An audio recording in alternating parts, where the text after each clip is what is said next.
What's up, guys? It's Toad. I'm back with you as usual.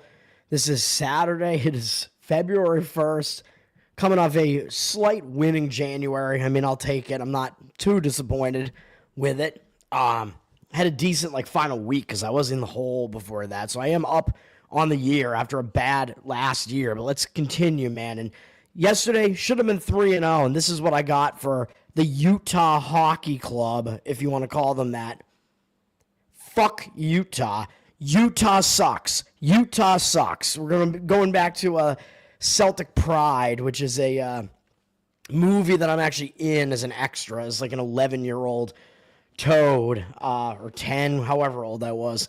The Utah sucks chant. Go watch that movie if you haven't seen it. It's underrated. It's so stupid, and it is funny.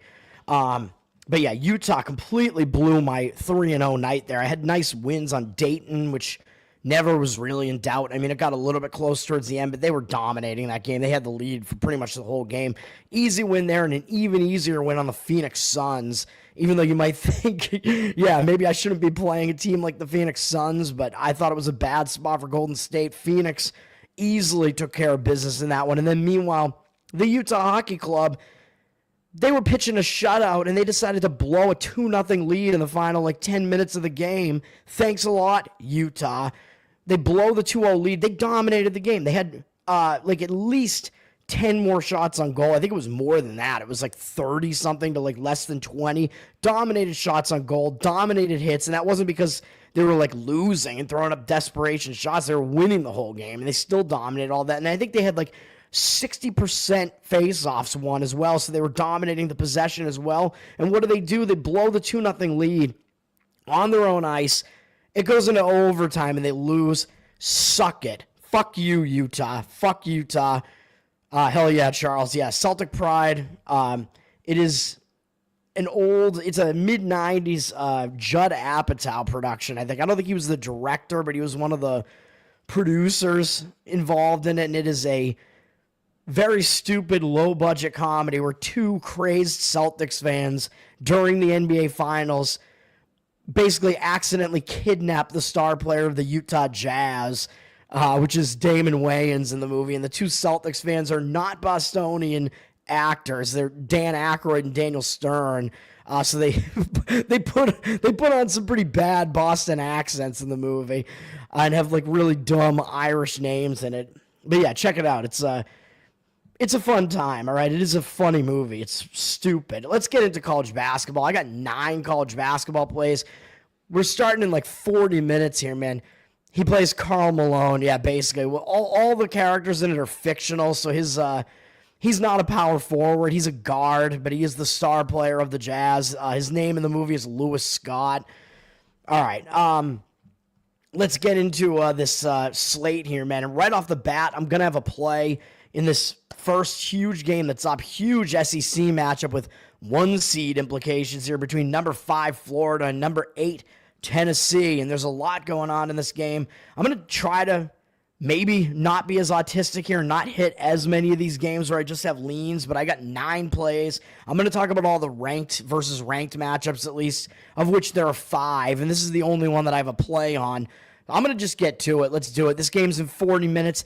Tennessee minus 2.5 is going to be the play. And this line might continue to plummet. Now, don't be too scared about this. Although it looks like some buyback is coming and Tennessee's going back up a little bit into the 3 range. They were 4. They were up to 4.5 for a while earlier. And then it crashed down to 2.5. The number was all over the place when I looked a few minutes ago. So 2.5, 3, money line, whatever you want. Play Tennessee in this game. They got 54% of tickets, 72% of the cash, so they are getting more of the money.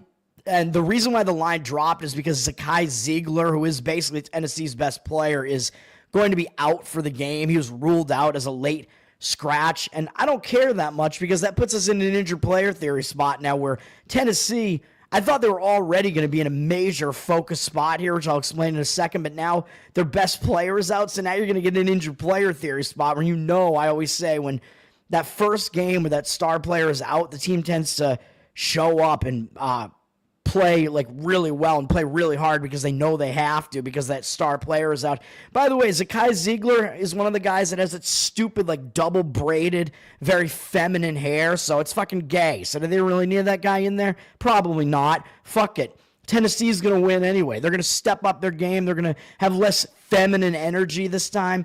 Let's go with Tennessee, man. But the actual reasons for this, Florida, we know what happened, man. They already beat Tennessee in Florida. Not only did they beat them, but they completely embarrassed them by 40 points, 73-43. So do you think Tennessee is going to want to let that stand? Hell no.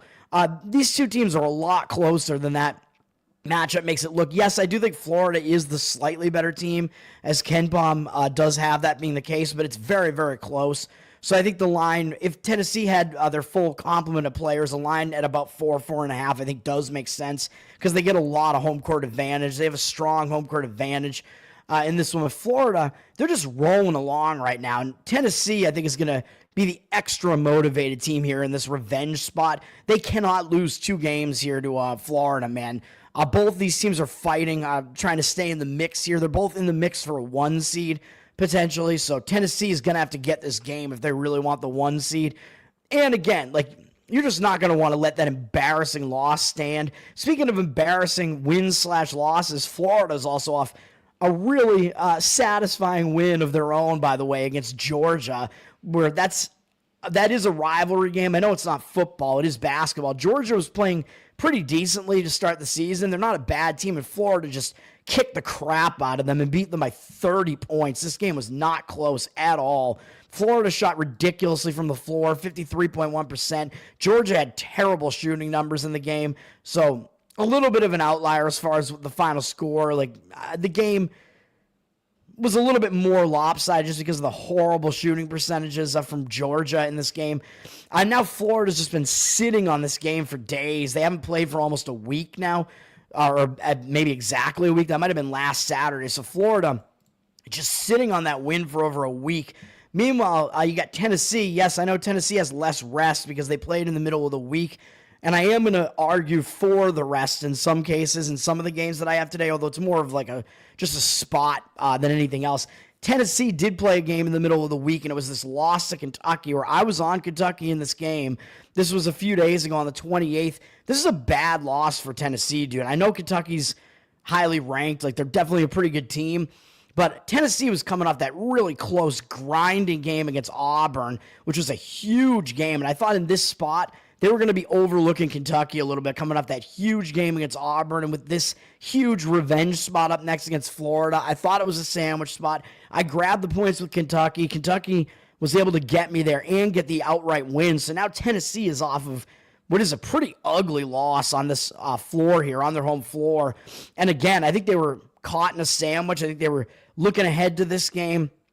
So I think you're going to get a ton of focus out of Tennessee here for all these reasons. That was a double-digit upset loss for them, very ugly. And the other thing about Florida-Tennessee is that these two teams are a major, major pacing mismatch. Florida likes to play really fast, and I think they're more able to do that when they're the home team. They're able to speed it up more, whereas Tennessee, they're the better defensive team, and they like to play really, really slow. So I think they're going to be able to do that here. They're going to be able to slow Florida down a bit, take Florida out of the style game that they want to play. I know you're laying a little bit, but you're only laying 2.5 now with this.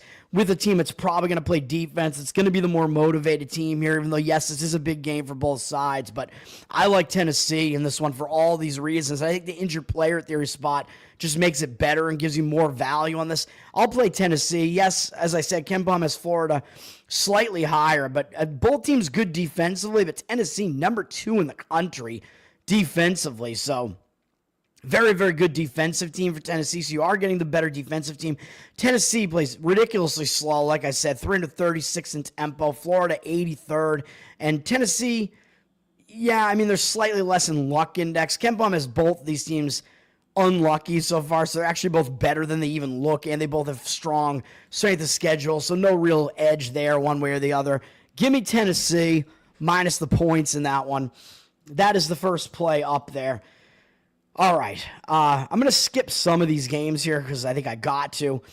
I think did I skip handicapping this game? Maybe I didn't. Pitt is playing against Wake Forest, and Pitt is coming off a pretty big win, really, over North Carolina. I know North Carolina hasn't been playing that well, but that's still a big win when you come off of a game, like you get a win against like one of the name teams in college basketball, like North Carolina. That's always big. So that was a big game for Pitt. Now they have to go on the road to face Wake Forest.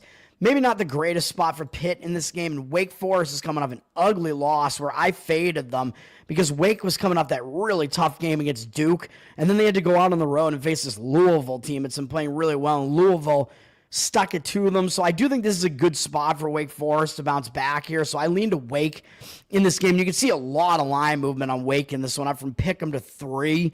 So you're losing a little bit of value now if you do like the Wake side. If you still do, I mean, you could try to fire on money line again, something like that. I'm not going to play this one, but I do like the Wake side. 67% of tickets, 82% of the cash on Wake. I agree with that move in that one. Let's see. I'm going to skip some of these games, like I said. I don't want to get into every single one of these games. We do have another ranked matchup here between Missouri and Mississippi State. Number 20 against number 14. This is a tough one to read for me. Tough handicap. Missouri's coming off a nice win over Ole Miss. But I think Mississippi State may be in a little bit of the worst spot here. Missouri also has more rest here. And it's not like they were on a huge win streak because that Texas loss, where I was on Texas in that game, actually. I thought that was finally where the letdown was going to come in after that Florida upset for Missouri. And I got this game right. I lost on the Arkansas one, but I won on Texas here. So that broke up Missouri's win streak there. So I don't think that the extra time off is really going to hurt them that much. Like when you're on a win streak, you don't really want to have that extra time off. But in this case, I think that just coming off one win, I think it's okay to have the extra rest here. I don't think it's a bad thing. And Mississippi State is coming off a huge game against Alabama where they lost by 4 points. They had a competitive home game against Alabama, and Alabama's a team that likes to try to speed you up. That whole thing. They make you run. They're going to try to tire you out, basically. So Mississippi State, having played that big game more recently, I don't love the spot for Mississippi State here. So I would have a slight lean to Missouri in this one, but I'm not going to play this. The market looks like it's disagreeing with me on that one, up from 6 to 6.5 with juice on Mississippi State. 59% of tickets, 69% of the cash on them, but I'm not going to try to play a Mississippi State, obviously, when they're coming off that huge Alabama game. I don't want to do it. I mean, the Missouri-Ole Miss win is also pretty good, and now they are going out on the road, so it's not an easy spot, really, but I also don't think that you're really getting like much of a pacing contrast here. Missouri is not that much worse of the team than Mississippi State. Ken Baum has them very close in tempo, has them very close on both offense and defense. Just Mississippi State slightly better in both. So both of these teams really pretty close for most of Ken Palm's metrics here. So, again, I mean, it is kind of a large number there, too, for Mississippi State there. So, again, yeah, that's not a play for me. This next game up is a play, though, and I'm going to take the points with Arizona State here. I'm going to fade Arizona. I was on Arizona. Feel like I got a little bit lucky in that last game. Arizona pulled off basically their win of the season, man. I mean, they just beat Iowa State. Huge win for them. Arizona, one of the top Big 12 records now, sitting atop, almost atop the conference in conference standing now after that win over Iowa State. That was a gigantic win for Arizona there. And not only did they do that, but they did it in overtime. And this was, how long ago was this? This was in the middle of the week, earlier this week. Again, yeah, I felt like I got a little bit lucky, even though Arizona was winning for a decent portion of this game. It was a close game most of the way. Arizona, I think, had the lead for more of the game than Iowa State did, but Iowa State was winning down the stretch. It was close. Arizona, we know they got that ridiculous half-court shot from Caleb Love to send it into overtime, and then Arizona completely dominated overtime, got me the win. But now I think Arizona's going to be in a major letdown spot. That was a huge win, like win of the year type of thing for Arizona there, man. They beat one of the top-ranked teams in the entire country. Now they have to go on the road to face their little brother, Arizona State, who has not been playing very well. And Arizona State, I think, has a little bit of extra motivation here in this game, too, because they're a tournament bubble team right now, man. So they need wins, and this would be like a decent signature win for them. They've had some other chances. They haven't been able to get it done, but I mean, I don't expect Arizona State to beat Gonzaga, Florida. I mean, they're not as good as these teams. Kansas, they did beat West Virginia in a game where I played Arizona State because West Virginia was coming off that huge win for themselves over Iowa State. So, by the way, Arizona State has a little bit of history here beating teams after they beat Iowa State. They did it to West Virginia, and now I'm not banking on them to even win the game here. I'm just taking the points, and it's a similar number to what it was with West Virginia, even though Arizona's the better team over West Virginia, but that was also at West Virginia, and this game is at home in Tempe for Arizona State, and we're getting the home team getting points here. Arizona State had a bad loss after that against Iowa State, and they turned it around after that. They went on the road, and they beat Colorado to sweep the season series against Colorado, which going out into elevation, even though Colorado's not very good this year, that's still not a bad win. And I think what that will do is give Arizona State a little bit of confidence coming into this one. And Arizona State has Arizona. They have Arizona in their sights, man. I mean, Arizona State is the little brother in the state of Arizona. That's just how it is. That's how it almost always is. Arizona usually is the better of the two teams. So Arizona State's really going to step up for this game, in my opinion, whereas you got Arizona State coming off their biggest win of the year. So even though this is a rivalry game, it's a little bit of a one-sided rivalry where Arizona has had the better of Arizona State constantly. But Arizona State does tend to step it up a little bit in these games where they host Arizona. So I like all that. Both of these teams do like to play a little bit on the faster side. Well, Arizona plays ridiculously fast. They are a fast tempo team. Ken Baum does actually still have them as an unlucky team as well. But again, this is about the spot in this one. I like Arizona State in this one. Arizona State, they don't play, they do play on the slower side. They're in the bottom half in tempo at the very least. So Arizona State may be able to try to slow this game down a little bit. And they do actually play defense. They're not a very good offensive team, but they're top 50 defensively, according to Ken Baum, in defensive efficiency. And Arizona State, he has them as having faced the 6th strongest schedule in all of college basketball. So they have been tested. Both of these teams have been tested, but I like all that too. Again, I just think it's a bad spot for Arizona, and that's really what it comes down to in the end. Yes, I know Arizona State is on the luckier side of the luck index, but I still like all this.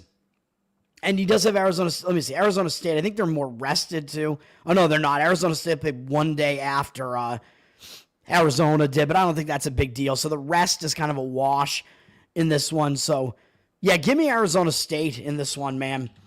Arizona's down a little bit from 7 to 6.5 with juice. It does look like they have 57% of the cash on them, 53% of tickets on Arizona State. I don't know if that's going to stand because, to me, I think the public is only going to come in one way on this game, and they're going to play Arizona as well as they've been playing recently, as hot as they've looked, and Arizona State has not looked good. So I do not think the public is coming in on Arizona State in this one at all. I think they will be on the Arizona side in this one, and I think we're getting a generous helping of points with a team that does play defense and has the ability to slow it down a little bit, with the favorite being in a letdown spot on the road. Yep. Give me Arizona State in that one, even though I know it's not a huge road trip for Arizona, staying in the state of Arizona, but still, give me that one. Oh, what else we got here? Let me see. Creighton, Villanova. I mean, this is a little bit of an under-the-radar game, but it is a pretty good game in the Big East. Creighton's coming off that nice win over Xavier. I played Creighton in that game. Xavier had beaten UConn, I believe, the game before that. So I thought it was a little bit of a tough spot for them, having to go out to Omaha. Creighton got the job done. They covered for me. But now Creighton is having to go on the road and fly east and play at Villanova, which may not be the easiest thing to do, although they have gone east a couple of times this year. But when they've gone east, they actually haven't done that well. On the East Coast, they got crushed by Georgetown. But Creighton, I think, was missing some of their players back then. So Creighton does have a fuller lineup now, so maybe we could throw that one out a little bit. And the other time they went this far east, they did beat UConn on the road, which was a nice win there for Creighton as well. So this is a tough read for me. I'm not going to play this game. Villanova has lost 2 games in a row, so they may be in a little bit of a bounce back spot. And the last time they played at home, they had an upset loss to Georgetown. Then they went on the road and lost to Marquette. I mean, no shame in that. Marquette's very good. Villanova, I think, maybe in a little bit more of a bounce-back spot here, a little bit more of a difficult travel spot for Creighton. So slight lean to Villanova for me in this one. Creighton is a public road underdog in this one. It looks like 54% of the tickets and cash right now, but the line has moved up a little bit on Nova from 1 to 2.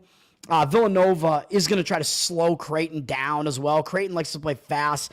Villanova likes to play very, very slow, so that might throw Creighton a little bit out of their element as well. So slight lean to Villanova in that game. Again, not a play for me, but what is a play is this next game up. Will, thank you, sir, as always. Hofstra Campbell. I'm going to get involved in this stupid Colonial or whatever the hell the conference is called now, because you can't call it Colonial because you can't be colonists anymore, man. I'm going to play Hofstra minus 1.5 in this one. I think this is a bad spot for Campbell, and Hofstra is definitely the better team here. The line has moved up a little bit on Hofstra from Pick'em to 1.5 through the 1.5 with juice now.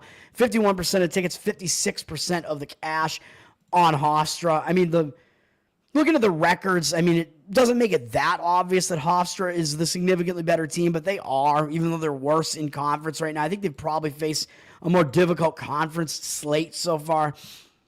As they actually beat UNC Wilmington, and they played pretty competitively against Charleston. They lost to William and Mary, and they lost at Towson pretty competitively too. So they've played all the best teams in the conference so far.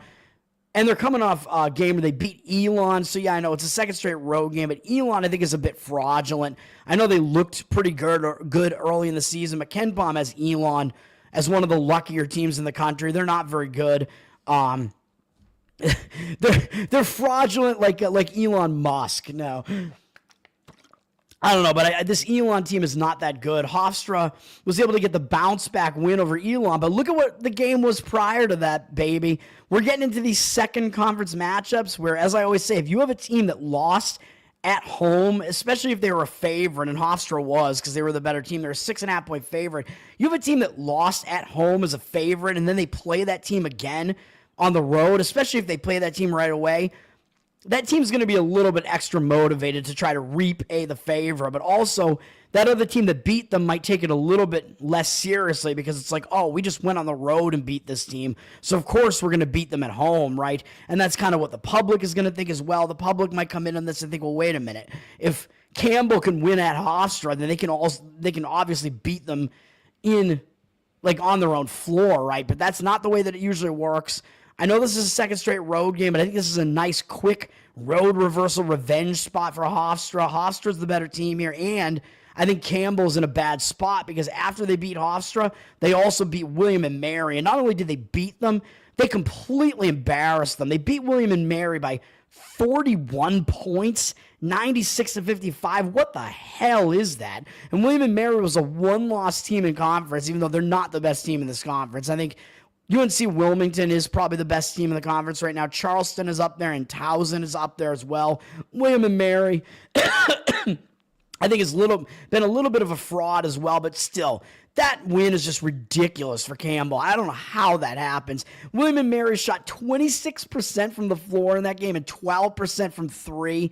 I know Campbell did completely dominate them on the glass as well, 49-28 in rebounds, but still, a win that's that satisfying against one of the top teams in the conference, and now you're just sitting at home after that win and you're facing a team that you just beat on their own floor. Yeah, I think this is a bad spot for Campbell. Again, like I said, Hofstra is actually the better team here as well, and that's what you're getting here.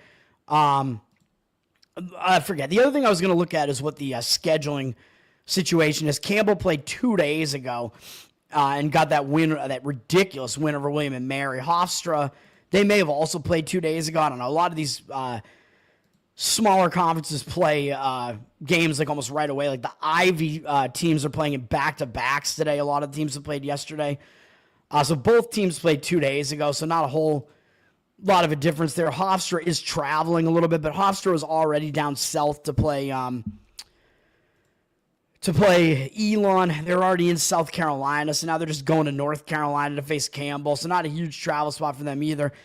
And as I said, Ken Pom is going to tell you Hofstra is the better team here. As I keep saying, he's got Hofstra actually 56th defensively, even though they're terrible offensively. They play really, really slow, and he does have them as a little bit higher in luck index, but I'm pretty sure he's going to have Campbell high in luck index. I mean, he doesn't, actually. He has Hofstra way more lucky, but even so, So I got that one wrong, but both teams play a bit slow. Campbell plays somewhat faster, but not a whole lot. But Hofstra is actually the way better defense. And I think he actually has them as the better offense, too, as bad as or no, he has both teams really bad offensively. He does have Campbell as the slightly better offense or whatever. Both these teams suck offensively. Hofstra is the better defense, and that's kind of what you're getting here. And again, I just like the spot. So give me Hofstra in that game. The market seems to be agreeing with me on that one. Sorry, I'm getting all these KenPom numbers wrong, but you know it's a lot to try to go through in my mind on a Saturday morning, man. Yeah, when you colonize, you win, man, because you're spreading your culture amongst the that locality there. Yeah, let's keep rolling. Let's keep going. Again, I don't want to hit as many of these games, but next game up, another play for me. I know I'm hitting a lot of big conference games here. That's just the way it is. Clemson -5 is going to be a play for me here, and this is mostly I'm going to fade NC State because they're coming off a huge game against Duke, man. And NC State, they're just not a very good team. I mean, even at home, they just haven't been good. I believe their only conference home win is a 1-point win against Notre Dame. Not very impressive. Oh, no, wait. They do have one other one against Florida State earlier in the season. Never mind. But yeah, I mean, NC State just not a very good team, and they're coming off basically a game of the year type of performance, man, where they were winning against Duke into halftime. And then what did they do? Starting right before the half, they were winning 37-26, and then they gave up, what is that, 19 unanswered points to Duke across the half mark there? Absolutely ridiculous. And then NC State came back again multiple times in this game after blowing the lead, and they stayed in this game. 4 minutes left. They were still within 1 point in this game. They were still within 1 or 2 possessions with a couple minutes left in the game. You know that was a huge game for NC State. They put in a huge effort. And yes, it was actually revenge for Duke because I believe NC State eliminated Duke from the tournament last year to get to the Final Four, which is crazy. So Duke did get their revenge, although Duke did not cover. As 22.5-point underdogs, NC State put up a nice performance here. That was, again, a major effort for NC State. Now they're coming off that game. And yeah, I know they're facing Clemson, but Clemson kind of needs to get wins, man. They can't afford losses to teams like this as they're trying to get into the tournament here. Although right now, I mean, I think my bracketology, I do have Clemson as like an 8 seed right now. So one loss probably isn't going to do it, but still, Clemson, I think, is just rolling right now. I mean, I know it's a second straight road game. They just beat Virginia Tech, whatever. I mean, most of these ACC teams are just terrible. Clemson is one of the better ACC teams here. They're way better than NC State, so I'm just going to do it. I think the spot is just not particularly good or bad for Clemson, but the spot is very bad for NC State coming off that game. Their game of the year, basically. Like, NC State knows they're not going anywhere this year, man. So Clemson, I believe, is the right side here, even though the market looks a little bit questionable. Clemson is up from 5 to 5.5 now with reduced juice. They're public with 81% of tickets and only 65% of the cash. So I know it looks square. Clemson has the way better record, so it almost looks too easy to do this. But NC State, like I said, I really think the spot they're in is bad after putting in a performance like that against Duke. I just don't know if they're going to be able to repeat that again. I don't know what the rest situation is. I got to go back and refresh my memory. Clemson, yeah, I know they haven't played for like a week, so I know Clemson is entering like a long time off on a win streak. So again, that's not great, really, because that can disrupt your win streak. But again, I didn't want to look at Virginia Tech. I wanted to look at NC State. NC State, they played Duke. This was in the middle of the week, I think. This was actually on the 27th. So they've had some time off after this, but they've kind of just been like sitting on that game and thinking about that for a while. So I do like Clemson in this one. That is a play for me. And if you look at KenPom, and he's got Clemson winning this game, I think, rather easily. He's got Clemson pretty low in luck, 236th in luck index. Clemson does play really slow, but I think both of these teams like to play really slow. He's got Clemson top 50 in both offense and defense, top 30 overall, 61st strength of schedule, and he's got NC State way down, I think, in the 90s. Where the hell are they at? Let me see. Where are you, NC State? Maybe he doesn't have them as bad as that. Yeah, 97. That is what I thought. So he's got NC State 100 or worse in both offense and defense. He has them as a really slow tempo team as well, but that's not going to throw Clemson off because Clemson also likes to play really slow. I know that means you're looking at maybe a lower scoring game here, and you're laying points on the road, but still, I still like it. He does have NC State very, very unlucky, though. Does that worry me a little bit? I don't know. Maybe, as they're one of the bottom teams in luck. So he's telling you they're better than the record looks, but still, I mean, they're still not very good at all. And Clemson has faced a stronger strength of schedule, even though both teams have faced a decently strong schedule. But again, it's about the spot. NC State coming off that ridiculous game against Duke. I'll lay the points with Clemson in this one and join the public there. The Wolfpack, yeah, they're lacking in alpha on that one. That one, I know I'm going against what I typically would look at in the market in that one. And I'm going with my situational analysis there where, I played against Wake Forest in the similar spot not too long ago, right, where Wake was coming off that huge game against Duke, although the market agreed with me on that one with Louisville. But this game looks similar in some ways to me. Auburn and Ole Miss, another huge game here, number 1 at number 23. This is a tough game to read, man. This is going to be a nice defensive game, and both of these teams play really good defense. So you could get a lower scoring defensive game in this one. It could be an under type of game. Auburn, they'd beaten Tennessee, which was a huge win 2 games ago, and then I faded them against LSU, and LSU missed by a half point for me in that game. Just, brutal way to lose that game, really. LSU was kind of hanging around in that game, and they just fell a half point short.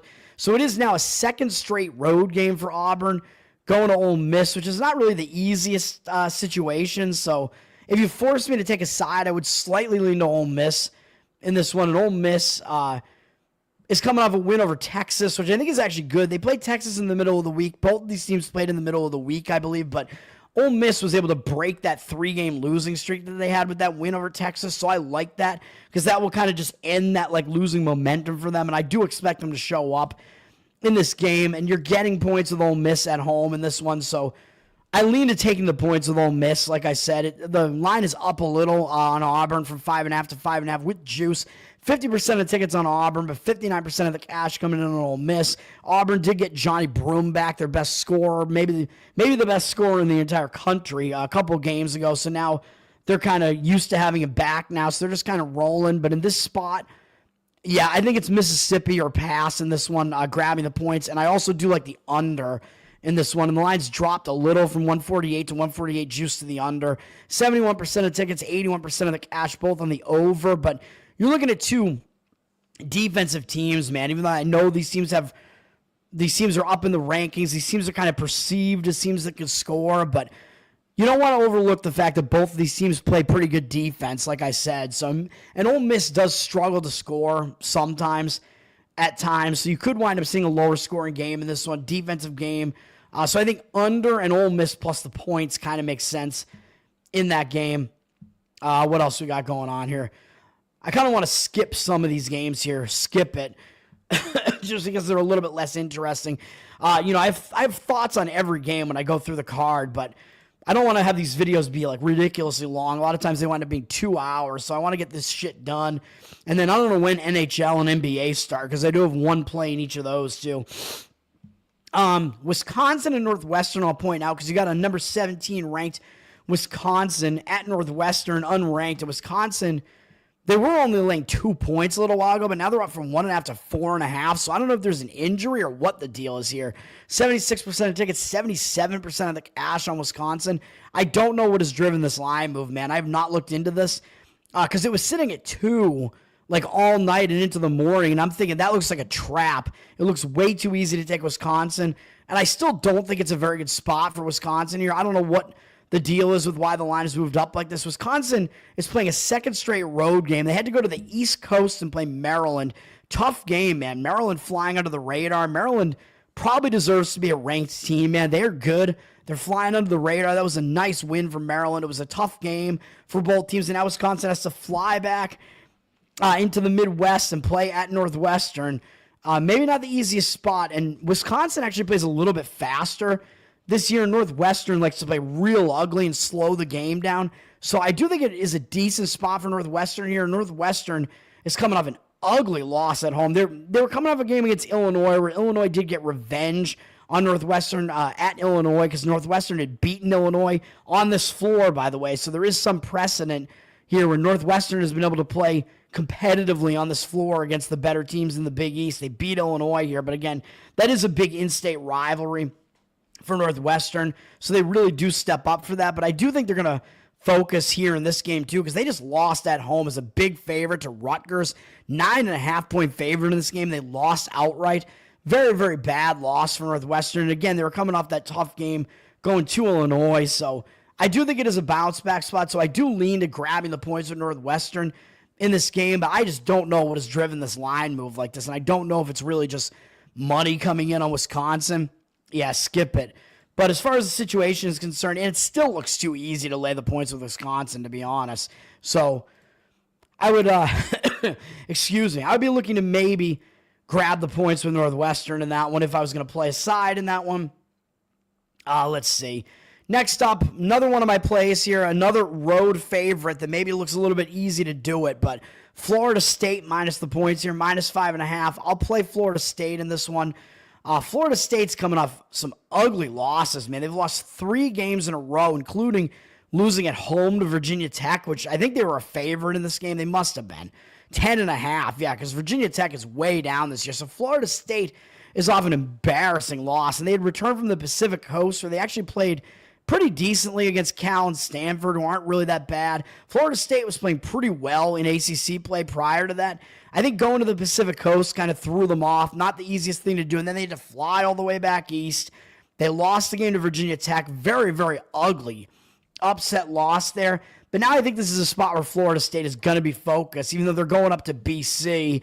And BC is an ugly team. And a lot of times these Florida teams don't do well coming up to Boston. And it is snowing up here, which can affect the travel and whatever. So a lot of times teams don't even want to, leave the warmer weather. Oh, fuck, we have to go up into the snow here and play Boston College. A lot of times teams will get caught, but if you're Florida State and you just lost that ugly as a big favorite, I do think you're going to be focused in a game like this, and I think BC has many reasons to be very unfocused in this game. This BC team is not good, and they just went to North Carolina as 19.5-point underdogs, and they took North Carolina to overtime in this game. Just a ridiculous performance from BC in this game. They were in the game basically the entire way.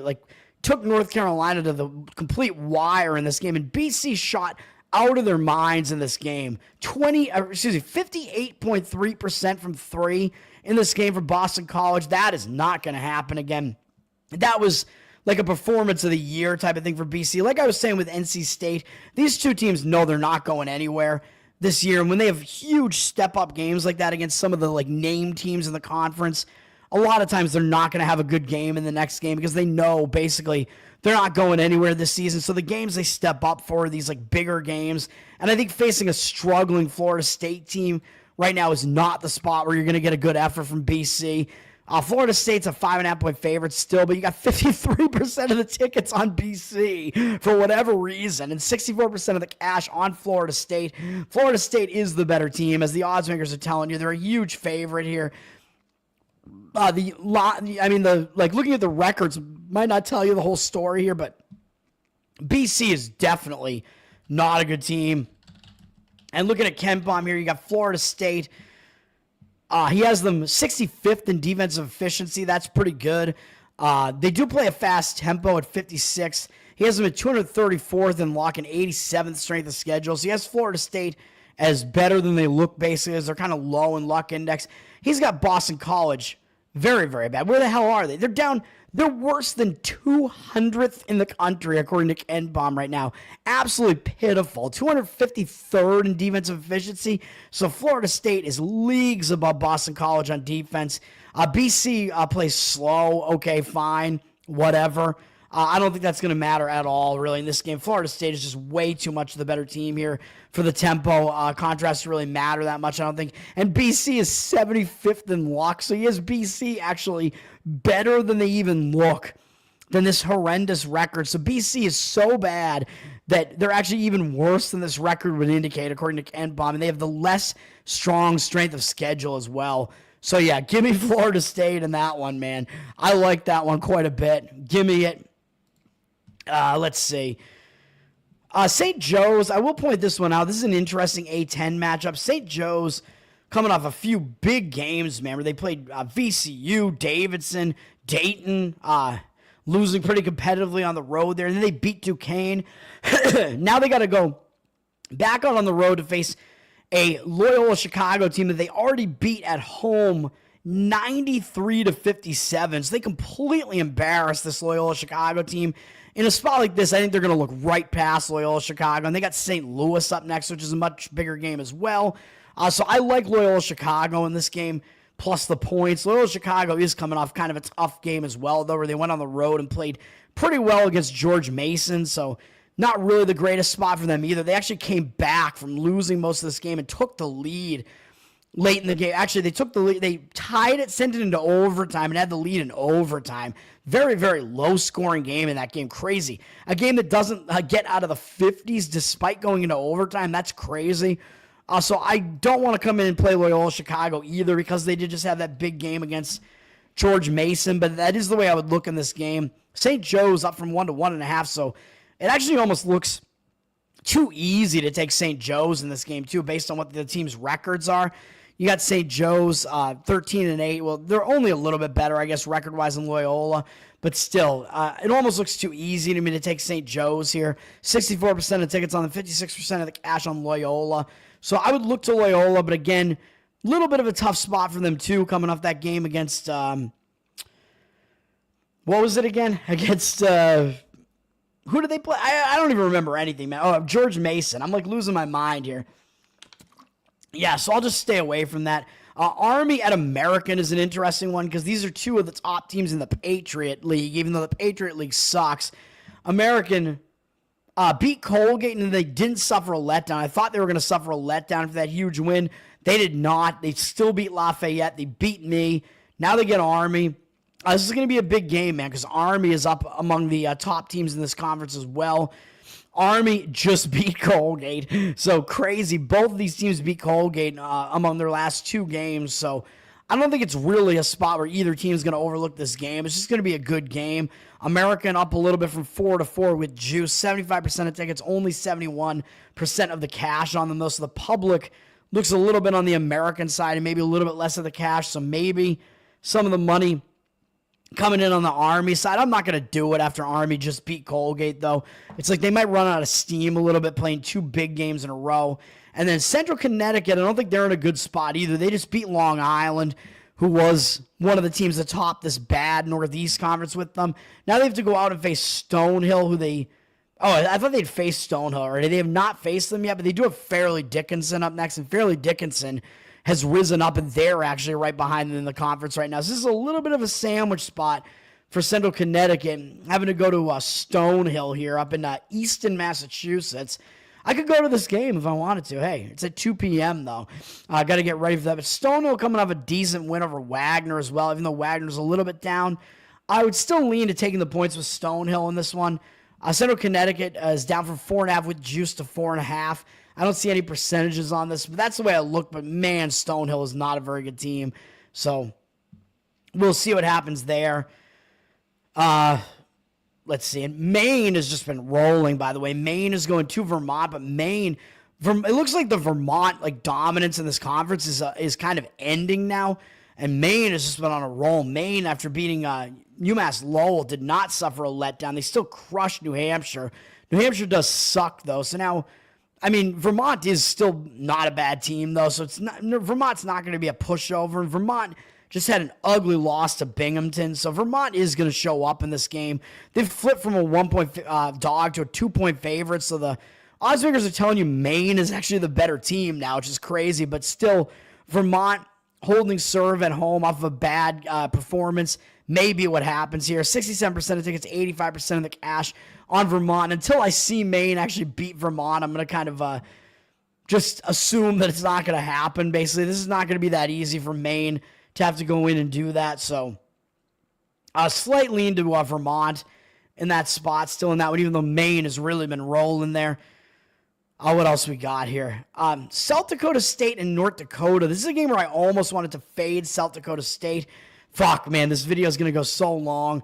as it usually does. We're conference play is starting now, by the way. So, or the play is starting now. So, a couple of my games are already about to go off, but whatever. I have to tweet this out late, but whatever. South Dakota State just beat North Dakota State. I mean, that's a huge game, huge win for them. Beating North Dakota State. There's a little bit of a rivalry there because both of those teams have been good in this conference. And they got St. Thomas up next and Omaha up after that, who are the other two teams that top this conference. So looks like a sandwich spot to me for San Diego State. South Dakota State, second straight road game going to North Dakota. This North Dakota team is real bad, though. And North Dakota just played their rival, North Dakota State, pretty close as well. So I'm not going to come in and do anything with this game, but I do think South Dakota State's in a sandwich spot. They are up from 6 to 7, 77% of the tickets, but only 51% of the cash actually on North Dakota. In agreement with me on that one and taking the points with North Dakota. But again, not going to be a game where I'm going to play anything in that one. Let's see. Trying to fly through some of this, so I don't have to go through everything here.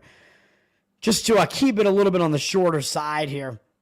Next one up, I'll talk about another play for me here. Oklahoma minus 2.5. I'm going to fade Vandy. Vandy has now risen up into the rankings after they had a huge win over Kentucky. They just played Tennessee, Alabama, Kentucky, and won 2 out of 3 of those games. Now they have to go on the road to face Oklahoma, and they got Florida up next. I don't like the spot here at all, man. They have to go west, young man, and face Oklahoma off that huge win on their home floor against Kentucky, against a top 10 ranked team. They just played 3 top 10 ranked teams and beat 2 of them, beat both of the ones they played on their own floor, and they face another one next. I don't like this at all. I like Oklahoma in this spot. I think it's a letdown spot. It's a tough spot for Vandy. Oklahoma has been on the road for a couple of games. They just had a tough game against Texas A&M. They did lose it. I know they do have Auburn up next, but I don't think they're going to overlook anybody right now, man, because Oklahoma has really been struggling in conference play, and they really need to get some wins right now. Now Vandy's going to have a little bit of a target on their back because they are a ranked team now. Oklahoma, I mean, they've at least been a little bit better at home than on the road, which, I mean, that is usually the case. They haven't been great, but again, this is more of a fade of Vandy than anything else. I like Oklahoma here. They're down from 3.5 to 2.5 with juice. 70% of tickets, 71% of the cash. So shockingly, they look public here, but I don't know about that because they do qualify as an unranked home favorite against a ranked road opponent. So give me Oklahoma in that game. I will play it. I like it. Let me see. Vanderbilt. I mean, they're a decent team. They're 77th in luck, though, so Ken Bum does have them higher in luck. He has them 54th in tempo. Where does he got Oklahoma at? He actually has Oklahoma better than Vandy, so he actually has Oklahoma winning this game by more than what the spread is here, man. He has Oklahoma ranked ahead of them. He has them slower tempo, so they may be able to try to slow Vandy down a little bit, 185th in tempo. He's got both teams pretty similar in offense and defense, really, so both teams fairly evenly matched as far as that's concerned. Oklahoma a little bit less in the luck index at 142nd in luck. And he has Oklahoma as having faced the stronger schedule, 66th versus Vandy's 91st. So, yeah, it looks like Oklahoma is pretty undervalued here. I'll lay it with Oklahoma. That was what I'm going to do in that one. Long video. Yeah, thank you, sir. But even though I usually tweet it out, and I want to tweet it out when I have my plays before the games go off. But what can I do? Michigan is at Rutgers. Let me see here. Michigan, they're coming off after that ugly loss at Purdue. They did bounce back. I know Purdue's good, and that's a very tough place to play. Michigan bounced back. They beat Penn State, but they didn't beat them by that much. Penn State covered the number there, so another not great performance there. But now I think is a spot where Michigan may actually bounce back here and show up, even though they do have to go out to face Rutgers on the East Coast, and they do have a ranked Oregon team up next. So I don't want to play Michigan here, but we'll see what happens. Rutgers coming off that upset win at Northwestern. So they just pulled off a big win after playing Michigan State close as well. They may still show up for Michigan being at home, but I do lean to Michigan in this one. Michigan's up from 5 to 5.5 with juice. 60% of tickets, 63% of the cash on Michigan. That is the way that I lean in that game. Let's see what else we got. I don't know what else I want to do. Louisville is risen into the rankings here, man, so they may have a little bit of a target on their back because of that. Beat Wake Forest. Wake Forest in that bad spot. I played Louisville. Wake was coming off that close performance against Duke. Louisville having to go out on the road to Georgia Tech. Maybe not the easiest spot to have to go out there. Georgia Tech coming off a pretty, somewhat ugly loss, I guess I would say. Going to South Bend and facing Notre Dame, who's not very good either. Louisville's up from 8.5 to 10, but I think the line's going a little bit too far on them. 88% of the tickets, only 77% of the cash. And now that they're ranked and have a target on their back, I lean to taking the points of Georgia Tech in that one, but not a strong play at all. Georgia at Alabama. Alabama, they're coming off that nice win over Mississippi State. That was a big game, I think, in the middle of the week between two ranked teams. Now they're coming off of that. Maybe a little bit of a tough spot here, a little bit of a tricky spot, a little bit of a letdown spot where Alabama likes to play really, really fast, though, so they may still be able to speed up Georgia because Georgia likes to play real slow, and they may not be able to do that, having to go out on the road to Alabama. They did just beat South Carolina, so even though I think the spot may be worse for Alabama, Alabama definitely has the tempo edge here, I would say, if they're able to speed this game up, which they may be able to do at home. Alabama up from 12 to 12.5 with juice, but very public. 91% of tickets, 94% of the cash on them. With Georgia having not played well recently, I would lean to Georgia slightly in that game, grabbing the points, but certainly not going to be a play for me with a pacing mismatch like that. Kansas at Baylor, I think we got another unranked home favorite here, and I don't quite want to do it, but I do lean to the Baylor side here. Kansas sitting at 53% of tickets, only 52% of the cash, so they look like a public ranked road underdog here. Baylor up from 1.5 to 2.5, so some reverse movement coming in on the Baylor side. Again, I don't like the Kansas spot here. They lost to Houston, which was a huge game, and then I know they played pretty poorly against UCF, and I took UCF in that game because Kansas I thought was in a hangover spot. Yes, they were, and they barely escaped. They barely got this win against UCF, I know.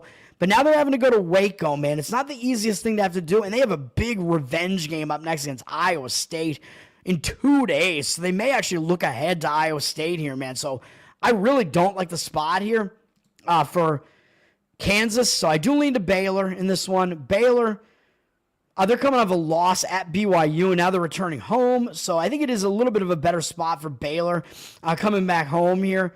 Where they haven't played that well at home either, really. They did have that one ugly loss at home as a huge favorite against TCU.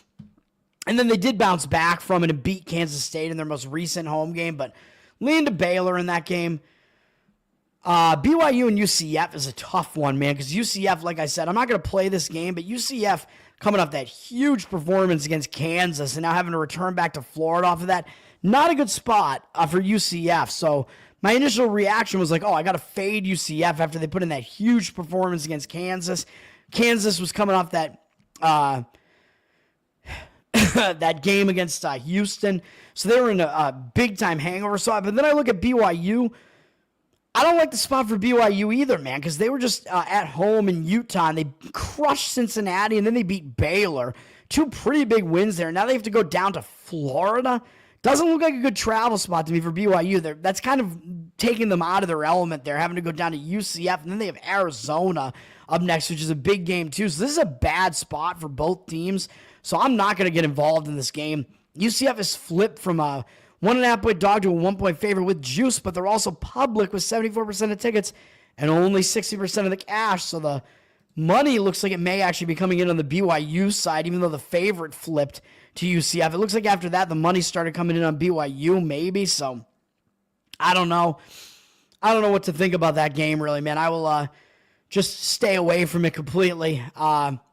George Mason at Davidson. Let me see. George Mason kind of rolling right now. They beat a lot of good teams here. Dayton, George Washington. Well, George Washington's not that good, but still a pretty big win there. Beat St. Bonaventure, beat Loyola Chicago. Now they're out on the road at Davidson, who they already beat at home by double digits. So the spot doesn't look that great. George Mason's sitting atop this conference. At Davidson, way uglier record. And I think people are going to look at this game and think the line, it looks way too easy to play George Mason here. Davidson and lost 3 games in a row, and then they finally won against Richmond. But I think that's going to serve to kind of break that losing momentum and give them a little bit of confidence there. So I do lean Davidson in this one. It looks way too easy to play George Mason, where the line is basically just pick the winner. Sitting at 1.5, a little bit down from that. 54% of tickets, 80% of the cash on Davidson. I agree with the Davidson side in that one. Yeah, Utah, they do suck, especially their hockey team after what they just did to me. Fuck them. What else we got here? Trying to roll through this, man. Excuse me. Louisiana Tech, I think, is kind of in a sandwich spot as they just beat. And Western Kentucky is a pretty big win. They beat Middle Tennessee. Now they got Sam Houston, and they got Liberty up next. Liberty's always going to be a big game in this conference, man. I mean, so they may be looking ahead to that. Sam Houston, they haven't played them yet this year, though, so no real revenge spot there. But Sam Houston down at only a one-win team in the conference. They're coming off they're on a string of losses right now, man, so I don't know what to think about them, but I do think Louisiana Tech is in kind of a bad spot there. They're up from 7-7 with juice, but 50% of tickets, 79% of the cash coming in on taking the points with Sam Houston. So I do agree with that side, but definitely not a play for me there. I don't think it's that strong. Michigan State at USC. This is a weird one, man. Michigan State has to go out to the Pacific Coast, which I don't think they've done this year, so this is not an easy spot for them to have to go out to the Pacific Coast in the weird new Big Ten year, and they're facing USC, and then up next in 3 days, they got UCLA and then Oregon, and those games may be games that draw your focus more than a game like this against USC. USC may very well show up in this game. I mean, they got a top 10 ranked team coming into their place, but my hesitation is that USC is coming off a pretty big game themselves against UCLA, which is a huge rivalry game, so I'll stay away from it, but I do agree with taking the points with USC here. It looks way too easy to lay the short number with Michigan State. It's down from 5-4, 76% of tickets, 69% of the cash on them. Michigan State can kind of play at any tempo that they really want to. They're kind of a chameleon type of team, so I don't know that the tempo is really going to be much of a concern with them either. I think USC likes to play a little bit faster, but I don't know what's going to happen in this game, but I do lean slightly to taking the points with USC. I think it is a weird spot for Michigan State in that one. What else we got here? UL Monroe, you got to think they got to lose some steam after this. They just swept a home and home against South Alabama to knock them out of the top spot in the conference.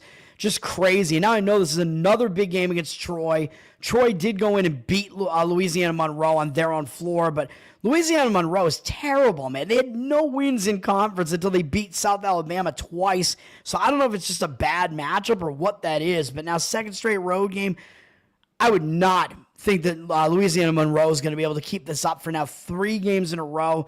Troy is just kind of on a nice win streak right now, and they are coming off a couple of wins that aren't really anything that I think is going to put them in a letdown spot. Troy is up from 15-16 with juice, but 60% of tickets and only 56% of the cash on them. I do still agree with the move towards Troy, though, and laying the points at them, but yeah, I'm not going to touch that game. Next up, what we got here is a game I will touch, and this is awful. I'm going to take the points with Air Force against San Jose State in this Mountain West matchup. I mean, oh my God. Air Force, they just lost on the road to Colorado State. I know this is a second straight road game. I know they're coming out of elevation, having to go down to the Pacific Coast. I know it's maybe not, it doesn't look like the greatest spot for them, but Air Force, they're still looking for their first win in conference, man. They're going to want to try to win any way they can. They already lost at home to San Jose State, so it is one of those spots where it's a second conference matchup where the road team is an underdog and they lost the first game at home. So I think maybe a little bit of extra motivation because of that. But San Jose State, I expect them to look right past Air Force, man. I mean, they already beat Air Force at Air Force. And what is San Jose State coming off of? They just had a game where they were winning against San Diego State, and they were winning by double digits with less than 10 minutes left in the game. And then they went completely silent in the game. They gave up 15 unanswered points, blew the lead, and then lost the game at San Diego State, where they had San Diego State on the ropes. That was a huge game for San Jose State. Now, coming off of that, I don't know what to expect, man. I don't know if they're going to be able to turn around and really put in a big effort against this Air Force team that they already beat on the road at Air Force. I know San Jose State doesn't have a big game up next against Fresno, but still, I don't like the spot here for San Jose State. And the other good thing about this is they're laying a lot of points, and both these teams play very slow. So if you get a slow-paced, low-scoring, very ugly game, which is how these teams played in the first matchup too, it is more conducive to the underdog covering. So I like all that. San Jose State, they're down from 10-9. They are public, although 75% of tickets, 94% of the cash on them. The line has moved against them. I think after that huge battle against San Diego State, I think it puts them in a bad spot. And it's a spot where Air Force is going to be the team that has the adjustments to make. As ugly as that looks, give me Air Force in that one. I do like Brown in this Ivy matchup here. Both of these teams played yesterday, but Princeton had a big game where they fell short against Yale. That was a huge game for them, and now they have to turn around and face Brown. I don't know if they're going to be totally ready to face Brown in this game here. Brown, easy win over Penn. Now they're just going out to Princeton. Not a huge travel spot there, so slight lean against Princeton, and they are very public. 90% of tickets, only 87% of the cash. Up from 6.5 to 7 with juice, though, so I don't know what to think about that game really overall, but I mean, I do lean to Brown just because of what these teams did yesterday. All right, what else we got going on? Let me see. Liberty and Jacksonville State is just going to be a good game in the Conference USA here between two of the better teams in the Conference USA. Second straight road game for Liberty, though. Maybe not the easiest spot for Liberty to be in. Jacksonville State came off that close call against Florida International, where I played Florida International in that game because I thought it was a bad spot for them. I agree with the Jacksonville State side in this one. Liberty's up a little, or no, down a little bit from 3.5 to 3 with juice. 57% of tickets, 80% of the cash on Jacksonville State. So it looks like some of the actual money is coming in. Taking the points with Jacksonville State. I do agree with that one. Next up, another play for me as we get into these later games here.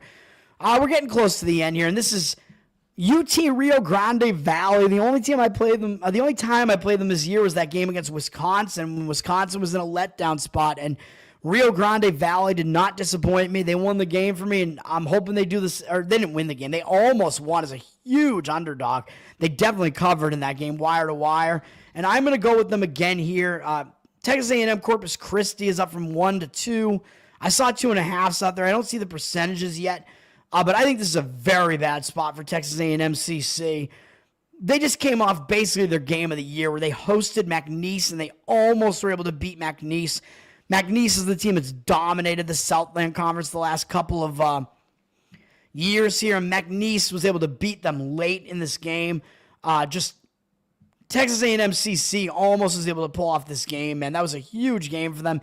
8.5-point underdogs. They came back. They took the lead in the second half. They were winning the game late. It was a close game the rest of the way, and they fell just short. And after that, I don't know that they're going to be able to turn around from that and just, focus on this game. They did already beat Rio Grande Valley at home, although that was at home. It wasn't on the road, but still, they may not have total focus in this game, and they're just coming off such a huge performance against McNeese that I just don't think it's a good spot for them at all. Rio Grande Valley had a couple losses in a row, and they got crushed by McNeese. So that's another thing where the public might come in and look at this and think, well, wait a minute. If Texas A&M Corpus Christi can almost beat McNeese and Rio Grande Valley got annihilated by McNeese, this is easy. You're basically asking me to just pick the winner. It's going to be Texas A&M Corpus Christi, right? Well, not so fast. As I keep saying, I just think it's a terrible spot for them in this one. As far as Ken Baum is concerned, his Rio Grande Valley is a little bit of the faster tempo team, I think. Let me see. No, I do not want to bookmark Ken Baum. I already got them here. I know he has Corpus Christi as the faster tempo team, actually. I don't know what to think about Ken Baum's rankings here, really. Let me see. Rio Grande Valley, they're a bad defensive team.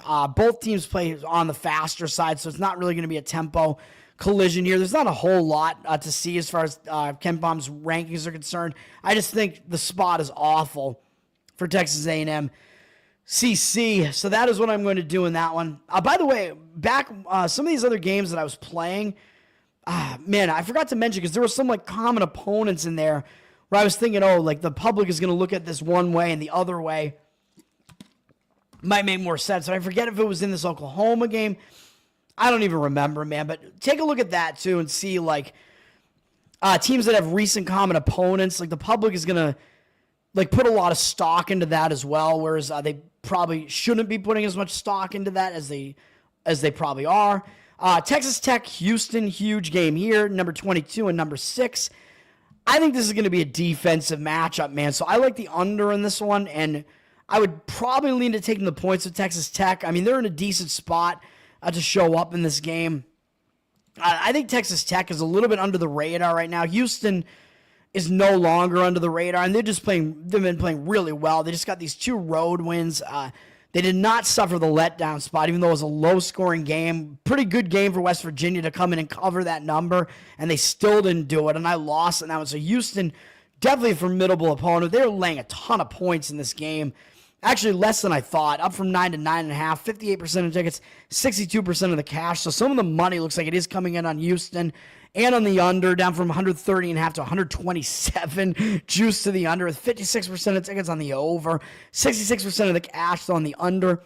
I agree with the under. Again, both these teams play good defense. Houston plays really, really slow, and they're probably the best defense in the country. So, I mean, that is what you're looking at here. So I expect a low-scoring game, and I do think that is a little bit more conducive to the underdog being able to cover as well. So very slightly into the Texas Tech side there, but I do like the under in that one. So we'll see how that game goes. Yale is coming off that big win over Princeton last night, and now they're facing Penn, who lost last night, second straight road game. I think it is maybe a letdown spot that Yale is in here, so I would look to grab the points with Penn. Penn off a home loss to Brown. So I think they're going to be in a bounce-back spot, staying at home here. So I think this is stronger than the fate of Princeton, although the money looks like it's coming in on Yale, up from 11.5 to 11.5 with juice, 56% of tickets, 90% of the cash. But after those games last night, I don't agree with it. That was a huge win for Yale. Penn, like I said, I think they're in a little bit of a bounce-back spot there. So that's the way I look at that. Over in the Big Sky, I think Montana is in a sandwich spot where they just beat Portland State after beating their in-state rival Montana State as well. So Portland State was right behind them in the conference. Montana took care of business there, and now they have Northern Colorado up next, and they're atop the conference. That's a huge game. So I think this is a sandwich spot, but they're playing Sacramento State, and Sacramento State is awful. So I don't know, man. I don't think I want to put my money on it. Sacramento State playing a second straight road game in Montana, although they did lose the first one pretty badly. Montana sitting at 11, seeing no movement or percentages on this yet. I mean, I do think the spot is not very good for Montana, but man, I just don't know exactly what I would do with that game. So we'll see what happens. I'm going to try to skip some of these games here, man, just for time's sake here. UNC at Duke, we got to talk about it, I guess, because this is still the huge North Carolina rivalry. Duke coming off 2 close calls against Wake and NC State. These North Carolina teams have stepped it up against Duke, and I'm not convinced that North Carolina won't do the same here, man. Even though I know Duke is coming off a couple close calls, but you know North Carolina, they're the little brother in the state of North Carolina right now. Duke is getting all the accolades. They're number 2 in the country. North Carolina's coming off that loss to Pitt, where I think both teams are looking ahead to this game, and North Carolina actually lost the game. So I expect a better performance. I still think North Carolina is better than we think they are right now. There's still a lot of talent on this team, and this line is not as big as you would think it is. Duke is up from 13 to 14, 13.5 to 14, 51% of tickets on them, but 53% of the cash on UNC. I would lean at taking the points with UNC here. And also, Duke likes to play slow, and I know North Carolina likes to play fast, so they won't want to play the tempo that Duke wants to play. But still, if you're getting a slow defensive game like Duke tends to play, that makes it a little bit harder for them to cover a huge number like this as well. So I actually do lean to grabbing the points with UNC here. And again, I think Duke, we know who they are. They're one of the better teams in the country. Yes, we know this. North Carolina is not as bad as they look, though. Ken Bum does have them in the top 40. He has them in the top 50 in both offense and defense. He has them very unlucky at 295th in luck index, and having faced the 11th strongest schedule. Duke has faced a strong schedule as well. Duke on the unlucky side as well, but still, I think you might get a more competitive matchup in here than people may think. So slight lean to UNC in that one, but obviously I am not touching that game. What else we got? UConn Marquette. This is the last ranked matchup. This is a night game on Fox. Number 25 UConn at number 9 Marquette. This game is twisting my brain a bit, man. This game is hard for me to figure out. UConn bounced back with a win over DePaul. I mean, who cares? This is going to be, I think, a big game for UConn because even though, yeah, UConn won this conference the last couple of years. I mean, they won the championship the last couple of years. So Marquette obviously is going to want to show up and beat them here. But I think UConn wants to show up here as well, man, because Marquette has kind of taken over the top spot in the Big East here. So I think UConn does have reason to show up in this game as well. It is kind of a difficult travel spot, having to go to Wisconsin here, but, I mean, they've done it before. I mean, Marquette's been in the Big East for a while now, so it's not that unfamiliar of a spot to them, really. Marquette coming off some easy wins here as well, so I think both teams are going to show up in this game. This is going to be tough, man. It's tough to figure out what's going to happen in this game. Marquette's down from 7.5 to 6, so some significant money looks like it is coming in on UConn. 65% of the tickets on Marquette, but 51% of the cash on the UConn side. I don't know that I would disagree with it necessarily. I mean, Marquette, even though they play fast, they like to play good defense. And if you get a good defensive game here, although UConn has actually been really bad defensively this year, UConn does like to play slow. So if they're able to try to slow this game down a bit, that is more conducive to covering the number as well. But just surprising that UConn has been way, way worse defensively this year than Marquette. So Marquette is the way better defensive team. But he does have UConn as being pretty unlucky so far. 222nd in luck, and Marquette up at 110th. So Marquette maybe a little bit, maybe not quite as good as they look, and UConn maybe a little bit worse than they look right now. But UConn still has not really had any signature wins yet this season either. But again, they're going to be looking for one here. So final call on this one would come down to the market read. I would kind of agree with the taking the points with the UConn in that one, but no way I'm going to do that. Let's see. South Alabama probably in a bounce back spot after they lost those two games to a very ugly Louisiana Monroe team. I think they're going to bounce back and show up in this game against Louisiana Lafayette, but they're laying a lot of points. Let me see. South Alabama actually down from 7.5 to 7, so they're not laying a whole lot, but 78% of tickets, 81% of the cash coming in on Louisiana.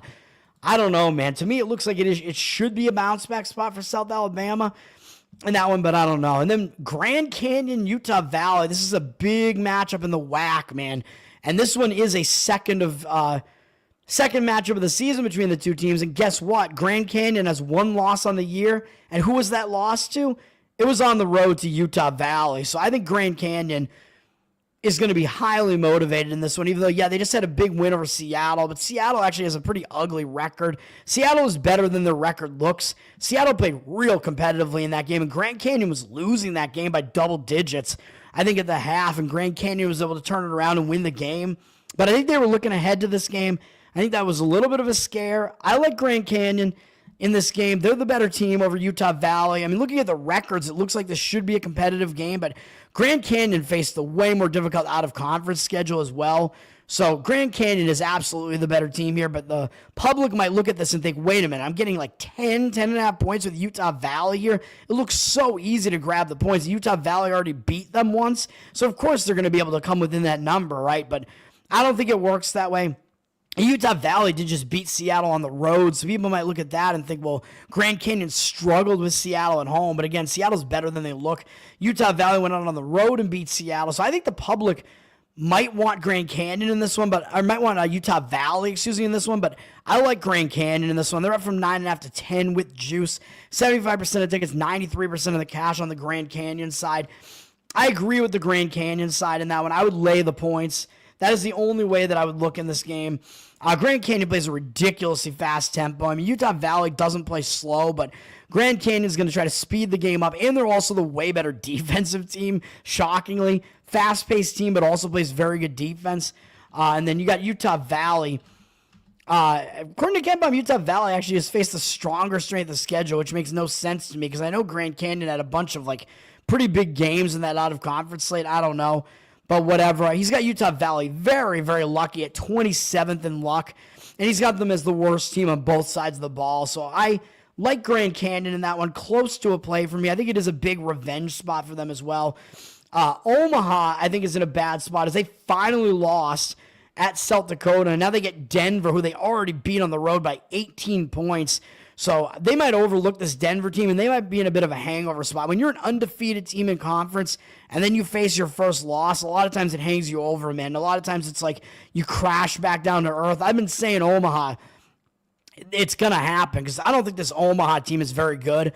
I think they're not as good as St. Thomas, South Dakota State, or North Dakota State. So I've been saying that for a while. And now that they lost this game, it might hang them over into this next game. So I would look to grab the points with Denver for all those reasons. Omaha down from 12 with juice to 10.5. So some significant money appears to agree with me on Denver here. 75% of tickets and only 55% of the cash. So I like the points with Denver in that one. Texas A&M is at South Carolina, and all I'll really say about this one is that I think this is going to be a defensive battle, man. I mean, South Carolina has been looking like the worst team in this conference, but they have been competitive on their home floor. They played a lot of tough games. Man, I mean, they've been competitive in a lot of these games, losing by 1 to Florida at home, by 5 to Mississippi State, by 3 to Auburn. I mean, they've played some pretty competitive games at home, and they may be able to do it again here. They're still looking for their first conference win, and they've been close multiple times. Texas A&M likes to play defense. South Carolina likes to play slow. Both these teams like to play slow. So if you get a slow-paced, ugly defensive game, it might be another one of those. You've seen a lot of those games play out that way at South Carolina. They like to muck the game up and play real slow, ugly games. So I think you may see the same thing in that game. So I would look to grab the points with South Carolina in that one. Not a play for me by any means, but that is what I would look for there. Even though the total has gone up a bit, but the money looks like it is coming in on the under as far as the cash percentage.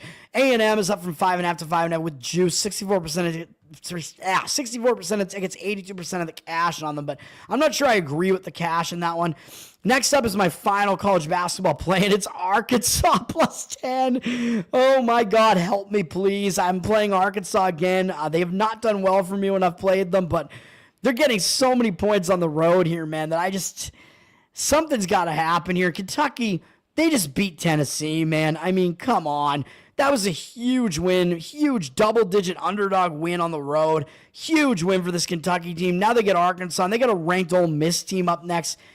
I'm not going to say they're going to overlook Arkansas because this is a big game. This is John Calipari returning to Rupp Arena, so you know the crowd is going to be giving Calipari shit. But the thing is, both teams are going to kind of be very familiar with each other here. Calipari, he knows...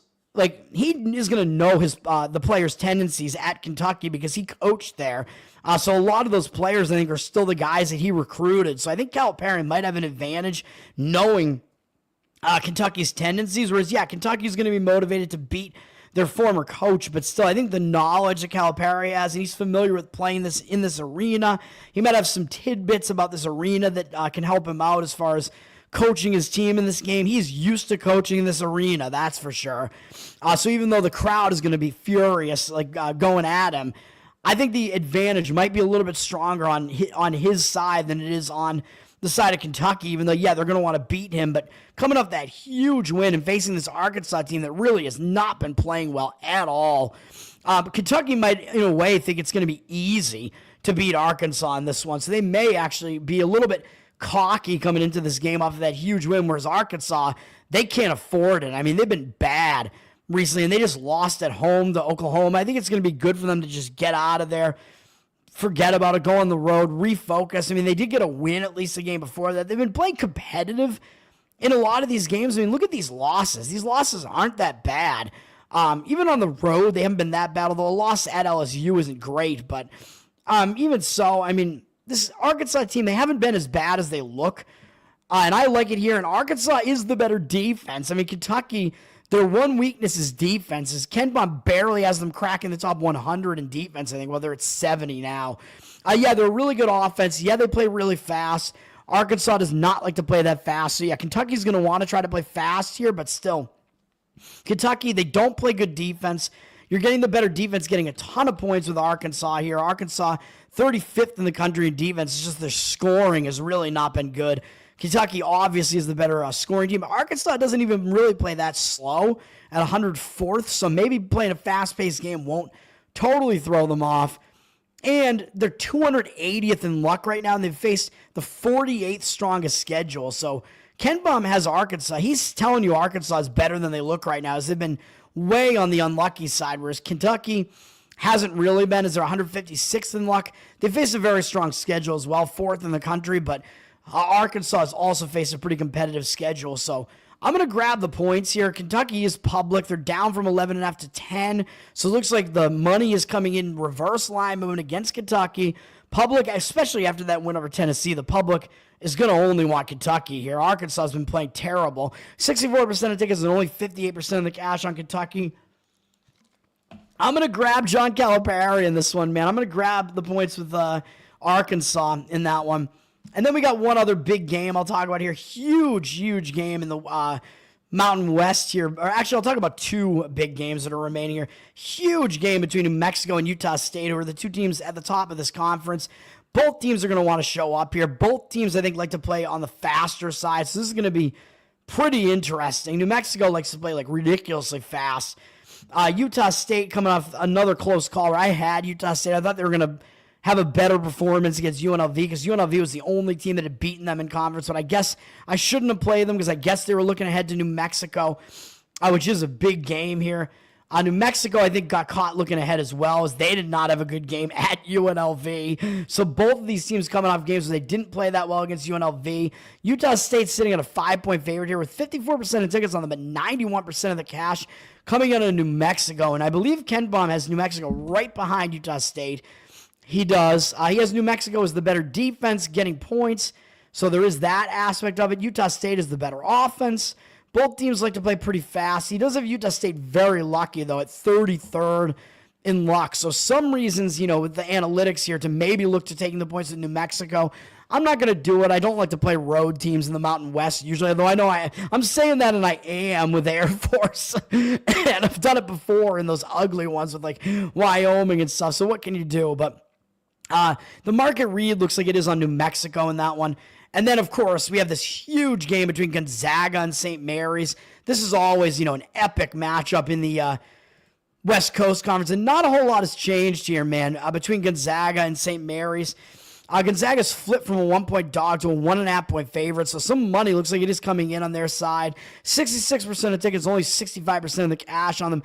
It would somewhat surprise me if the public does want Gonzaga here, because St. Mary's has the better record this year and they're undefeated in conference, and Gonzaga has had some slip-ups this year, so it kind of surprises me that the public would still come in on Gonzaga, but I guess that's just how strong their name recognition is. And yes, Gonzaga has completely dominated this conference for forever. So yes, this is always a huge game for St. Mary's.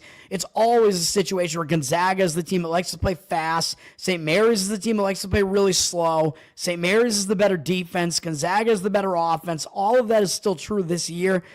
But Gonzaga does tend to win games like this more often than they don't, which I think was the case again last year. Like a lot of times I've been on the Gonzaga side of situations like this where it's always like, finally it's going to happen. Gonzaga's finally not the best team in this conference, and they still just prove people wrong for the most part. So I do lean to the Gonzaga side in this one because of all that. The money looks like it is coming in on their side, even though, yes, I know with St. Mary's you're getting the better defense, the slow-paced team at home. I know about all that. That's true. St. Mary's is coming off a big win, though, over Santa Clara, so they're coming off a few huge wins in a row, so they've had to put in a big effort in multiple games in a row against San Francisco, Washington State, Santa Clara. They have San Francisco up again next. I mean, they're not going to overlook Gonzaga, but Gonzaga has had a little bit of an easier schedule recently. They did lose to Santa Clara and Oregon State before that, so the public, I would think, may come in and think, well, wait a minute. Gonzaga just lost to Santa Clara at home, and St. Mary's just went on the road and beat them. So this is easy. St. Mary's should win this game, right? So, again, I don't think that's the way it works. Gonzaga finally bounced back. Easy win over Portland, and then beat Oregon State in an easy revenge win. And I don't think they're going to be that cocky coming into St. Mary's, with St. Mary's being undefeated in conference so far and being ahead of Gonzaga. Huge game for both teams. Gonzaga, I mean, they still have the experience. They're still very used to games like this. So that is the way that I lean in that game. Not a play for me, though. And that is the college basketball rundown. Hour and a half, still going to be a 2-hour video, so isn't that just awesome? I'll still be able to post this video, though, but hopefully Tennessee gets back into this game, and they're losing right now. Air Force had a big loss at the Potomac. Yeah, Air Force is taking a lot of L's, man, but hopefully in basketball they don't today. Do I think the Ivy League teams will still be... What do you mean, Charles? Once Trump... Oh, D1, you mean? D exclamation. But will they still be D1 if Trump orders them to end DI? Yes, they still will be, I think, because Division I in basketball is huge, dude. So, like... And the Ivy is not close to the worst conference. Even now, the Ivy has a ton of white players still. The Ivy is not going to be aren't the bigger conferences going to suffer more from DEI because they're the teams that have a lot of black players? Ivy has very few black players. I know some of them are Asian. They do have some Asian players there, but the Ivy League is very white. It's like the whitest league. It's a lot of fucking nerds in the Ivy League, man. It's very white. So I don't really think so. All right, NHL, let's get this done. NHL, there's a big slate here. I'll talk about my Bruins because I always do. They're hosting the Rangers. The market read looks like it's on the Bruins in this one, man. The public looks like they're coming in on the Rangers a little bit. The Rangers are coming off a big game against Carolina, although they did lose it pretty badly. So I don't know that this is really that bad a spot for the Rangers, even though, yeah, it's a big game. But when you're coming off a loss 4-0, you do tend to show up focus in the next game. But the Rangers did beat Boston 2-1 early in January, the last time the two teams faced off. So the Bruins are not going to overlook the Rangers either. The Bruins are coming off a similar game where step-up game against Winnipeg, and they lost bad. The Bruins are coming off losing 13-4 combined in their last two games, and Swayman was not in net for that one. Korpisalo was the corpse, and he's been pretty bad, although he actually had a few good games in a row prior to that one, but he is not the better goalie, so you are going to get Swayman back in net for this one. Rangers have gone up from -106 to -122, but 56% of tickets on them, 52% of the cash coming in on Boston. I think Boston is in the more embarrassed spot, so I kind of agree with the market percentages in this one and agree slightly with grabbing Boston at a slight underdog price, but I'm not playing this game. Minnesota at Ottawa. Minnesota is just rolling right now. They're finishing a road trip. They beat me. I thought it was a bad spot for them coming off that big win over Toronto. I thought they were going to be in a bad spot in a back-to-back, no less. And they still shut out Montreal. I don't know what the hell that was with Fleury in net. Give me a break. This Minnesota team, I keep saying they're not as good as they look. I'm still going to agree with that, but Ottawa's coming off a huge win, overtime win over Washington. That was a huge win for them. Washington, one of the best records in hockey, so I don't want to come in and try to play Ottawa off of that. But the money looks like it is coming in on Ottawa, up from -125 to -138. 56% of the cash on them, but 54% of tickets on the Minnesota side. So Minnesota is public. Of course they are because they have a good-looking record. But I think probably the reason for the market looking like this is because a lot of the guys that play these games don't look at the situation, and a lot of them are numbers guys, analytics guys, and a lot of them know that Minnesota is just an overvalued commodity in general, but I just don't think this is a spot where I'd want to come in and play Ottawa, but I do think that is the reason for the move there. I think it's the analytics, the pure analytics guys are telling you, and the odds makers are also still telling you Ottawa is actually maybe even the better team than Minnesota, even though it doesn't look like it. So we'll see what happens. The Islanders are a very hot team right now, having won a ton of games in a row, though a lot of those games are against bad teams. So I'm not sure that I'm sold, although they did beat Carolina and Colorado in there. The rest of the wins were not impressive, though. Now, second straight road game in 3 days, going out to face Tampa. And they got Florida up next, which that might take their focus a little bit. Tampa hasn't really been playing that well recently, so I don't think I trust the Islanders here. Tampa did just get a win over the Kings, which is a big win, but I don't know that they're going to be in a letdown spot coming off of that, especially when they don't have any big games up next, and they've been playing some ugly hockey recently. So I agree with the Tampa side. I agree with the money in this one. They're up from -157 to -164. Odds makers are telling you this Islanders mini streak here is not really real. I would look for Tampa to end their streak here. 69% of tickets, 79% of the cash. So the money looks like it is indeed coming in on Tampa. That is the way I look Tampa, I believe, did get that win for me the other day, right? Yeah, I was on them against the Kings, so that was, I always forget. I forgot to even, like, I was going through hockey that day, and I forgot that Tampa was even a play for me, although I did still list it as a play for me on the show, but, like, I had forgotten at first that Tampa was a play for me. It's just crazy. Nashville at Pittsburgh is where I'm going to have this play, and I know I'm playing on a team in a back-to-back, but I'm still going to do it and play in Nashville here, man. I think the spot is just so bad for Pittsburgh, and it is at least a situation where, again, the odds makers are still telling you Nashville is not as bad as they look. I know I keep saying that, and you can't really say that for a full season, but still, this Nashville team has a lot of talent. It just hasn't really come to fruition, but this Pittsburgh team is just not very good either. They're in disarray, and I'll talk about it in a minute. They're in a very bad spot. So bad that I'm going to play Nashville in a back-to-back. Nashville's up from minus 102 to minus 117. The money looks like it's coming in on them. 58% of the cash on them, but 84% of the tickets coming in on the Penguins. The public wants nothing to do with Nashville. Yes, I know, like I said, Nashville is in a back-to-back. They played yesterday.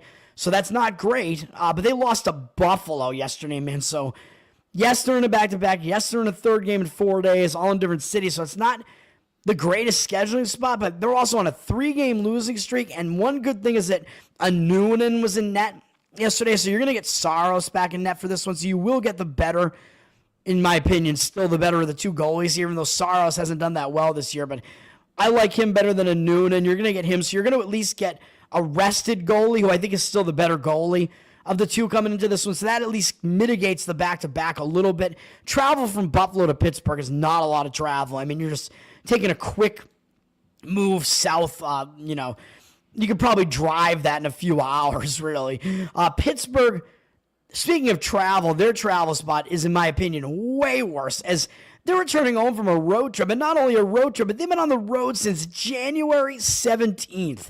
They have not been home since mid-January, and you know I like to harp on long road trips. When teams return from long road trips, it tends to be a very distracted spot. These guys are adults. They have families. They have to get back to family life.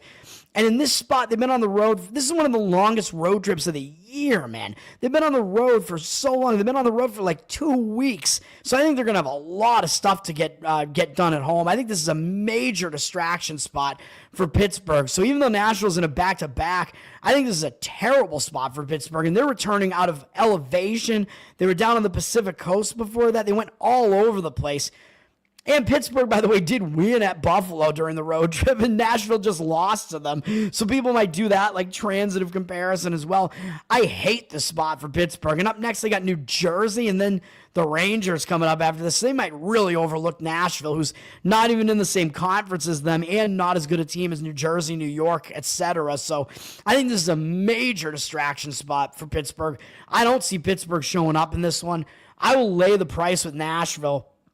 As insane as that might sound, because they're not in the greatest spot, but the spot is just that bad for Pittsburgh, in my opinion. Give me Nashville. A Noonan might be built backwards. I don't know. Maybe his name is Nanuna and not a Noonan. All right. So that's my one play. We do have a couple other huge games here. Winnipeg is at Washington. I'm going to go through a lot of these games, man, because it is hockey. It is Saturday, whatever. Hopefully I can just get this done before 1 p.m., and then I'll still be able to tweet out most of the plays here. Winnipeg, they just crushed Boston. They're on a huge run right now, but now they're facing Washington. I know it's a huge game. I don't remember if I thought these teams played recently, but maybe they didn't. But this is just going to be a big game for both teams, so I don't know how to handicap this one, really. Winnipeg, again, they're just on a roll right now coming into this game against Washington. Washington did just lose in overtime to Ottawa, so Washington may be in a little bit more of a bounce-back spot after that. However, the problem with that is Washington's returning home from a road trip, and they've been on the road for over a week. They went out to the Pacific Northwest, and they had a pretty successful road trip since the 21st. So just like I said with Pittsburgh there, this is a return home spot for Washington. So, yeah, they're not going to overlook Winnipeg. I mean, Winnipeg is a very good team, so that's why I'm not going to fade Washington in this spot. But Washington returning home from a road trip, it is not an easy spot. As I always say, again, you've been on the road for a long time. You've gone across the country. You have to get back to family life. You have stuff to do. They do have Florida up next, and I don't know if maybe they'll even be looking ahead to Florida a little bit just because that's at least a conference matchup, whereas Winnipeg isn't. I mean, I don't think you overlook Winnipeg, but still, it's not a good spot for Washington. And the market seems to agree with that. Washington down from -115 to -106. 51% of tickets, 59% of the cash on Winnipeg. I would agree with that. I would take the Winnipeg side in that one. I think the spot is worse for Washington, so that would be the lean in that one. The Kings are at Carolina, and the odds makers are telling you Carolina is the significantly better team, as they're a decent-sized favorite in this one. The Kings are coming off that ugly loss to Tampa, and they may be trying to salvage the last game of this road trip at this point here. This road trip has been awful, but they're playing not only a third game in 4 days, all in different cities, but a fourth and 6, all in different cities, and a fifth game in 8 days, all in different cities. This is not a great scheduling spot for them, even though I know they got to try to win a game on the road trip, but I don't know that they're going to be able to. This has been a very difficult road trip. They played a lot of games in short succession here, and I know they've been shut out in 2 games in a row, but I don't know that this is a great spot for LA to bounce back, man. And Carolina's just staying at home and has had a little bit more time off here, too, so they're actually in the better rest spot and in the better scheduling spot. And beating Chicago, I don't think is going to really do anything to them. I mean, they barely beat Chicago. They had Kochetkov in net. It's probably going to be Anderson again, as Anderson has come back. He's working his way back into the mix, and he's a good goalie as well. Carolina has multiple good goalies here as well. So even though they do have Winnipeg up next, I think Carolina would be the only way to play this game. I'm not going to do it. They're down from -170 to -168, but 84% of tickets, 93% of the cash. So they are public, but it looks like some of the actual money may be coming in on them, even though the line looks like it's ticked down a little bit. I don't know that it actually has. Toronto is at Edmonton. Man. What else we got going on here? Toronto, this is a big game as well, man. Toronto is, let me see, what's going on with their schedule here. Toronto is on a 3-game loss streak, man, and now they're starting a road trip, so I think it is a good focus spot for Toronto after losing 3 straight games and losing the last one at home. You get out of there, go on the road. You know, I like to say the return home spot always tends to be a distracted spot, but when you leave home, you leave those distractions behind, and you tend to be focused. So I think it is a focus spot for Toronto here.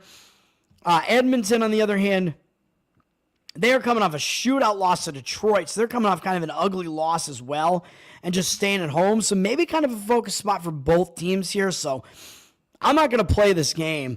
Edmonton's up from -155 to -157. 70% of tickets and only 61% of the cash. So market read looks like Edmonton's a bit too public. Looks like some of the money may be coming in against them a little bit. And with Toronto starting the road trip, I think maybe it's a little bit more of a positive spot for them. So slight lean that way, but not playing it. And then I would lean against Detroit as well because they just pulled off that win against, who was it? Edmonton. Detroit has won 3 games. They won 4 games in a row, but 3 games in a row against good teams, against Tampa, LA Kings, and then at Edmonton, they beat them in a shootout. So I don't think this is a great spot coming off of that, even though Calgary has a good record right now. I think it's a bad spot. I don't know that Detroit may even look ahead a little bit to Vancouver, as Vancouver kind of has more weight behind their name, so I don't know, but this is a bad spot in my opinion for them, and I almost played Calgary in this game for that reason. So I do like the Calgary side here. Calgary coming off that win over Anaheim, which is kind of a nice bounce back win after a few losses. Do I want to play it? I mean, it's close. The reason why I didn't was that Detroit doesn't really have that big a game up next. I don't think, and the money actually looks against Calgary, so I'll stay away, but I disagree with the market move in this one, with Calgary down from -124 to -110. The odds maker is actually telling you Detroit's actually the better team, even though their record is worse. 53% of tickets and 81% of the cash on Detroit, so some actual money coming in on Detroit. And yes, I agree Calgary is worse than their record makes them look, but in this spot, there's no way I would play Detroit off of that huge win like that. I would only look to the Calgary side. So I think the market move here, and maybe it's analytics guys again saying, well, Calgary's not as good as their record looks. But again, I think they're ignoring the situational angle there, which I do think is pretty strong. So that is a fade spot, in my opinion, to fade Detroit in that one. Let's do NBA before I get out of here. Decent size NBA slate, but a lot of these games, I don't know what's going on. The Pacers are up from 4.5 to 9.5 against the Hawks. 78% of tickets, 79% of the cash. That line move has to lead me to believe the Hawks have injury issues going on here, and probably Trae Young is not going to play. He's listed as a game time decision, but I think that means he's not playing in this game because even though they have other injuries too, that would be the main reason why that line would move that significantly. So I think probably Trae Young's not playing in that game. So I really don't want to touch many of these games, man. Denver is in kind of a bad spot, though. Denver, I mean, they just pulled off a win over Philadelphia on the road. They're playing a fourth straight road game here. They're in a back-to-back after pulling off that win over Philadelphia last night. A third game in 4 days, fourth game in 6 days, a fifth game in 8 days, I believe, all in different cities. This is a really bad scheduling spot. Having to go into Charlotte. The problem is that Charlotte is terrible, so I know that's factored into the line, but I just don't know that I want to quite do it, man. Although I agree that Denver's in a bad spot here. Charlotte is just staying at home, but they're in a back-to-back as well, but they are just staying at home, so both teams are in back-to-back. Charlotte played decently competitively against the Clippers last night. I still think Denver's in the worst spot, so I would lean to grabbing the points with the Hornets. Nuggets down from 14 after 13. 71% of the tickets on Denver. 83% of the cash on the side of the Hornets. So some significant money looks like it's agreeing with me on the side of the Hornets, but I'm not going to touch it. I don't like to touch double-digit underdogs that much in the NBA, although sometimes I will. Houston would be a team that I would consider fading as well, as they're returning home from a nice, successful road trip where they beat Cleveland, Boston, Atlanta, and then almost beat Memphis. And now they're returning home and they get the awful Brooklyn Nets in a return home spot here. Houston, as I always say again, the return home spot tends to be a bit of a distraction. I don't think they're going to have focus on this Brooklyn team. It's just awful. And then after that, they go right out on the road again, and starting with the New York Knicks. So that's going to be a team that they're probably going to focus more on too, because the Knicks are the way better team over Brooklyn. So this is a very, very bad spot for Houston. Brooklyn just beat Charlotte at least, so that's at least something where that ended like a losing streak for them, so that at least will give them positive momentum to start the road trip coming in here. So the only way that I would look would be to take the Nets plus the points in this one. I'm not going to do it, but the Rockets are very public at 14.5, 87% of tickets and only 86% of the cash. I would take the points with the Nets in this one if I was going to play it. I think it is actually one of the stronger NBA plays, but I just can't quite bring myself to do that. And then you have LA and the Knicks. I will just point out the Knicks are up from 9 to 11 now with 57% of tickets on, 63% of the cash coming in on the Lakers. But if the Knicks are laying 11 points, that's got to mean LeBron is like being rested in this game or something. I think he's a game time decision, but you got to think that if the line is moving that much up on the Knicks, even though, yeah, the Knicks are the better team, but 11, I mean, that's a crazy line. So it's got to be because LeBron is probably out in that game. The game that I'm actually playing is going to be to take the points with Miami. Going back to the well, playing Miami against San Antonio again, and I know I won doing so last time, but I just think this is a bad spot for San Antonio, and I don't think it's a very bad spot for Miami. They just lost at home to Cleveland. Yeah, I know it's a big game against Cleveland, but they lost by 20 points. They were coming off a double OT game the previous game against Orlando, so maybe they're just not rested in that game. But now they have a couple days off, and they get to start a road trip. And you know I always say starting a road trip tends to be a focus spot. You got the stuff going on with Jimmy Butler, but now he's like suspended again. I think Miami is just so used to playing without him that I think that's got to become a non-factor right now. And they've played multiple games without him again, so I think they're going to be fine without Butler. I mean, they've been playing a lot without him. They've been winning against teams without him. It doesn't really matter that much, in my opinion. I just think this is definitely a focus spot for them starting a road trip, and they don't have really big games up next either. So I think Miami is going to show up for this one. San Antonio, I think, is in a much worse spot as they return home from Paris after winning 1 of 2 in Paris, winning in a blowout and then losing in a blowout against Indiana. Big games in Paris with Wemba playing in his home country. They return home from that bad spot in the return home spot, which I mentioned on my video, although I didn't play this one. I played the other one and lost against Indiana, unfortunately, with Detroit. San Antonio lost to the Clippers. That was a bad spot. And what did they do? They turned around last night and they beat Milwaukee 144 to 118. I mean, come on, man. That is an insane win for San Antonio against a Milwaukee team that I think was that had like their full lineup in that game, and still San Antonio absolutely blew them out and embarrassed them. And now San Antonio's on a back-to-back after that, playing this Miami team that, yeah, I know Miami beat them in Miami on January 19th, and I faded San Antonio in that game because I thought San Antonio was going to be looking ahead to going to France. And they got caught against Miami. But I think Miami does have some matchup edges against San Antonio, so that has something to do with it. San Antonio, just off of that huge win over Milwaukee, I just don't know they're going to be totally focused on this Butler-less Miami team. And I don't even know if Butler played in that other Miami game. I don't really care if he did or if he didn't. I just don't think it matters.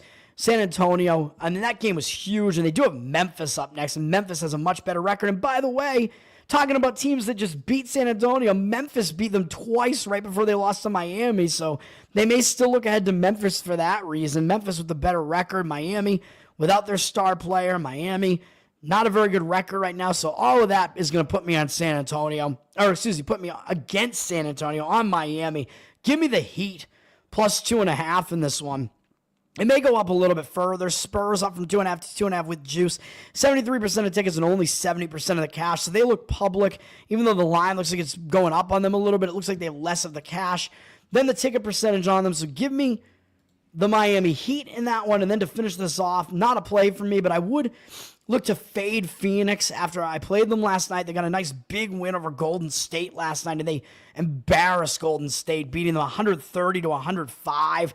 Coming off that, now playing a third game in 4 days, all in different cities, off a big win on a back-to-back. Bad spot for Phoenix, in my opinion, having to go out to Portland. I would only look to grab the points with Portland in this one. In Portland, though, they're coming off a couple of big wins themselves. They beat Milwaukee and Orlando, and they basically crushed them both by double digits at home. So I don't really want to grab Portland in a spot like this either, even though, yeah, they should be focused here. They do have the rest and travel edge here, so it's still a worse spot for Phoenix.